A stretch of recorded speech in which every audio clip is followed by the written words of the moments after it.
አቶ እስክንድር ነጋ ለምናቀርብለው ጥያቄዎች መልስ ለመስጠት ፈቃደኛ ስለሆኑ እናመሰግናለን። ከቅርብ ጊዜ ወዲህ የእርሶ መገደል ወይም ሞት ዜና ባልተረጋገጡ የማህበራዊ መገናኛ ገጾች በስፋት ሲንሸራሸሩ ስንመለከት ነበር። በእርግጥ ስለ እርሶ ሞት ሐሰተኛ መረጃ ሲሰራጭ ለመጀመሪያ ጊዜ አይደለም። የሐሰተኛ መረጃ ስርጭቱ መነሻ ወይም ዓላማው ምን እንደሆነ የደረሱበት ነገር አለ? አሳጥረው ቢነግሩን። ከዚህን ጀምር። እዚህ ባለፉት 4 ዓመታት በርካታ የግድያ ሙከራዎች አምልጫለሁ፣ በእግዚአብሔር ፍቃድ ማለት ነው። እንግዲህ ምናልባት እነዚህ ሞተዋል ምናምን የሚሉት ያንን ታሳቢ ያደረገ ሊሆን ይችላል ብዬ አስባለሁ። በነገራችን ላይ እነዚህ የግድያ ሙከራዎች ከአየርም ከምድርም በተጨባጭ የተያያዙ የምናውቃቸውም አሉ፣ ማናውቃቸውም አሉ። በተጨባጭ የምናውቃቸው ግን ከአየርም በድሮን ከምድርም እንደዚሁ ሰዎች ተንቀሳቅሰው እንደዚሁ ግድያ ለመፈጸም ሞክረው ነበረ እና ምናልባት ከዛ ጋር በተያያዘ ሊሆን ይችላል ብዬ አስባለሁ። ኢላማ የተደረጉት በመንግስት የጸጥታ ኃይሎች ብቻ ወይስ ሌሎች ታጣቂዎችም ጭምር ነበሩበት? አገዛዙ ግልጽ ስለሆነ፣ ሌላው ግን ለጊዜው አስተያየት ባልሰጥበት ይሻለኛል እንለፍ። ይታወቃል በደንብ ዶክመንትድ የሆነ ነገር ስለሆነ።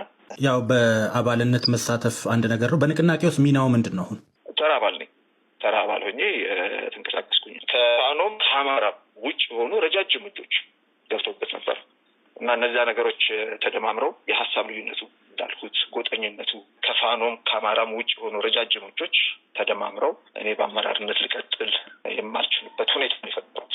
አቶ እስክንድር ረጃጅም ያሏቸውን እጆች ሊያነሱልን ይችላሉ? እነማን እንደሆኑ ለጊዜው ልለፈው። ይሄንም ጊዜው ቦታው ስላልሆነ ጊዜውም ስላልሆነ ልለፈው። እንግዲህ እንደዚያ ካሉኝ እርሶ በአባልነት የታቀፉበት አፋብን ከሌሎች በኢትዮጵያ ውስጥ ካሉ አማጽያን ጋር ጥምረት መፍጠሩን ሰምተናል። ይህንን የተፈጠረውን ጥምረት እንዴት አገኙት? የንቅናቄው አባል ስለሆንም ጭምር ሂደቱን ያውቁታል ብዬ ነው ይህንም ጥያቄ የማነሳሎት። ጉዳዩ በብዙ ስላነጋገረም ጭምር ነው የምጠይቆት። እንዴት አገኙት? የድርጅቱ አቋም ወደ ማዕከላዊ ኮሚቴ መውሰድ አለበት። እንደ ጉዳዩ ደግሞ ክብደት በጣም ከበድ ያለ በአባላት ቀጥተኛ ተሳትፎ ማጸደቅ ይጠበቅበታል። የጽምዶ ኃይሎች ጋር ሊደረግ የታሰበው ጥምረት ደግሞ የአባላትን ቀጥተኛ ተሳትፎ እና ውሳኔ ሰጭነት የሚጠይቅ ነው። ደም እየፈሰሰ ነው። በሁለት በኩል ደም እየፈሰሰ ነው። በዛኛው በኩል ደም እየፈሰሰ ነው። ሁለቱም ኢትዮጵያውያን ብዙ ደም እየፈሰሰ ነው እና በዚህ ልክ ደም አይፈጠርም አይባልም። ከተፈጠረ ይሄ ጉዳይ ቀጥታ ለሁሉም አባላት ቀርቦ ውሳኔ ሊሰጥበት ይገባል። የጀርባ ታሪካቸውን በጽምዶ ኃይሎች ስር የተሰባሰቡ ድርጅቶች የጀርባ ታሪካቸውን ስንመለከት በጸረ አማራነታቸው እና በጸረ ኢትዮጵያዊነታቸው የሚታወቁ ናቸው። እኛ የለጠፍንባቸው ስም ሳይሆን ዓለም የሚያውቀው ማንነታቸው ነው። እንግዲህ እነሱ ያን ያስቀመጡበት የራሳቸው የወጣ ዓለም የራሳቸው ታሪክንም ፖለቲካን የሚመለከቱበት መነጽር አለ። ያ ትክክል አይደለም የሚለው ሌላ ጉዳይ ሆኖ እንደ ፋኖ የወጣ ነው ከእነዚህ ኃይሎች ጋር ለመታገል ነው ብለን ደማችንን እያፈሰስን። አሁን ያለው የአፋብን አመራር ድርጅታዊ ጉባኤ በህጋዊና ዲሞክራሲያዊ መንገድ ያልተመረጠና የፋኖን አንድነት ለማሳለጥ በጊዜያዊነት የተዋቀረ የሽግግር አመራር ነው። እንዳልኩት ከ7 ወር በፊት አፋሃድና አፋባሃ ተዋህደው አፋብንን ሲመሰርቱ ድርጅታዊ ጉባኤ አልተደረገም። ምንም የተደረገው ድርጅታዊ ጉባኤ በሂደት ይደረጋል። ለጊዜው ይህንን አንድነት የሚያሳልጥ የሽግግር ጊዜ አመራር መዋቀር አለበት ተብሎ ጊዜያዊ አመራር በምደባ መጣው። በምርጫ ሳይሆን በምደባ ነው የተሰየመው ማለት ነው።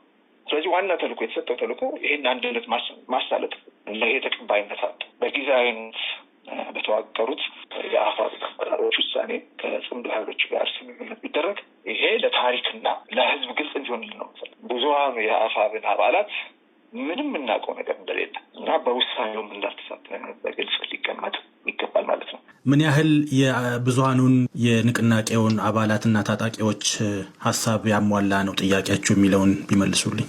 ይሄማ ሰራዊቱ ተሰብስቦ ተወያይተው ድምጽ ሲሰጥ ነው በትክክል የምናውቀው።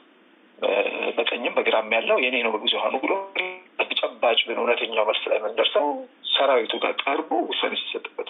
አቶ እስክንድር ነጋ ለዓመታት ለሰብአዊ መብቶችና ለፕሬስ ነጻነት ሲታገሉ እንደነበረ ይታወቃል።